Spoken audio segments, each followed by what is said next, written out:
تعالى اقولك على شوية حاجات هتتبسط قوي منها وهتاخد ثواب عظيم كمان عليها.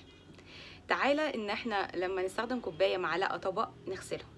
تعالى ان انت لما تستخدم هدومك يا ريت تعلقها.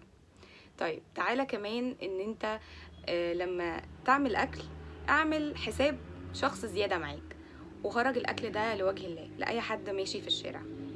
تعالى كمان ان انت لما في هدوم ليك انت لسه قلعها يا هتتحط في الباسكت بتاع الغسيل يا في حاجة نظيفة فهتعلقها.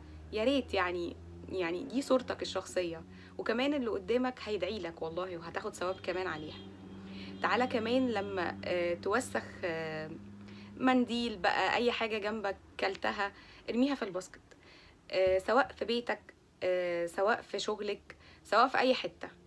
لو مش جنبك مثلا باسكت حطها في جيبك لحد ما يقابلك اي باسكت وحطها فيه.